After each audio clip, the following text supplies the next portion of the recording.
You back in Huddle, Texas with Sir Reginald, Superior Custom Styles, on another episode of Sir Reginald Presents. Today we're going to talk about guards and the many functions they have with all different types of clippers. Let's get it. Here we have an ensemble of guards and the different clippers that are used with them. For starters, we have your classic Speedo guides that are often found at Sally's Beauty Supply. Your Wahl guards that tend to come with whatever Wahl clipper you purchase. We have the Vrows, which you can find those on Atlanta Barber and Beauty Supply. Your traditional Andis guard, which tends to be used with your Andis Master, and the newer ones that's been out of the Andis Magnetic guards. And these guys have gotten a real big buzz in the hair industry. I'm going to show you a few things, a few pros and cons about them, and see what you think. Here you've got the Andis Master. We're going to use our first guard, the red Speedo guide. It's characteristically known. You have the size right here on the inner layer. This one here is a double O. And what makes this guard stick and stay to the clipper is this metal clip. It's pretty secure. They have another brand that are made just like these. They're blue. They suck. Yeah. This one goes on like so. Pulls over. Attaches itself to the blade. And it's affixed there. You can play with that. You can wiggle it around. It won't come off while you're cutting. This guard up is the Wahl guard, which is pretty self-explanatory. This one was designed specifically for Wahl's clippers. I don't know of any other clippers that this fits on outside of Wahl. As you can see, I'm trying to put it on Andis Master. It just is not going to work. You can see better than I can tell it to you. It's plastic and it just don't work well. Even trying to activate it, it just makes your master sound. The Vrow guards, and these are metal guards. I really liked these when they first hit the market because they were so-called durable. They had the same basic design as the Speedo guide with the metal clip. One problem that I saw with these, this is like my 5th pair of these, this metal clip that secures the guard to the actual clipper is very loose. It comes off often, and once it's off, the whole guard is useless. But as far as getting you the length that you want with the clipper, I loved it. I don't use it anymore because something better has come along, but I do have them in my arsenal just in case I ever want to revert and go back.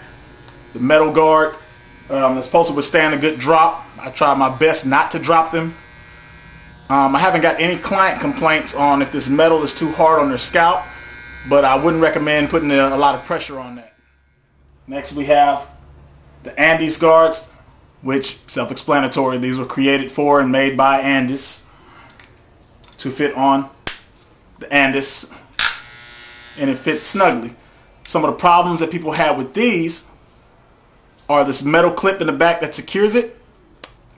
If that gets loose for whatever reason and you are in the midst of cutting, that guard has a potential to slip and fall off. Not a good deal. Lastly, the newer guard that's on the market, and that is the magnetic guard. A lot of people have questions about it. Does the magnet hold? Yes, it does. See if I can get a good, here you go, what's going on, click, and it's on there. There's no biting, no rubbing. Now, one of the biggest pros about the Andis magnetic guards is that they are interchangeable with just about any clipper you can think of. Like, say, your Ulster Fast Feed.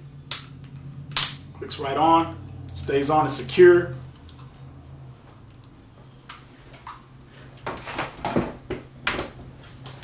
Your Wahl Seniors, it's on, secure, it's not going anywhere during your cut. Even your detachable blades, which if you have all your blades or for whatever reason one of your blades is not functioning correctly, you may have to do one of these numbers, but it works. And of course, the Andis Master. I'm going to show you a couple of quick clips of me cutting with these on other clippers, and you can see that you're going to get the same result regardless of which direction you go with it.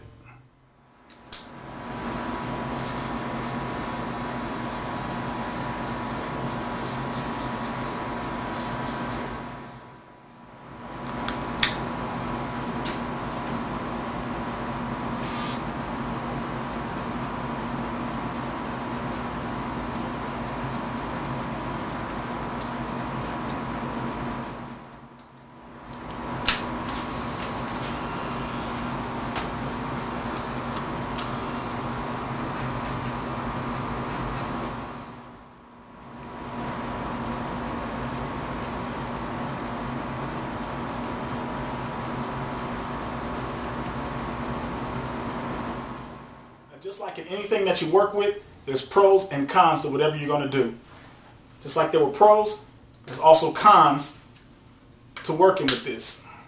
Let's say you're in the middle of your cut. I'm a busy cutter. It means I have multiple things going on. Sometimes I'll reach up for a comb. What happens when I reach for a comb and come back with this attached to my clipper? It gets on my nerves. Say I'm cutting, I'm working my jelly, I turn around, come back, I got this stuck on my clipper. Vice versa. It's annoying, see? Hey, it's annoying. Strong magnets.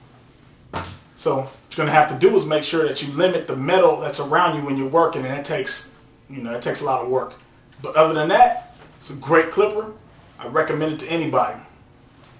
Hope you guys learned something today. Be blessed.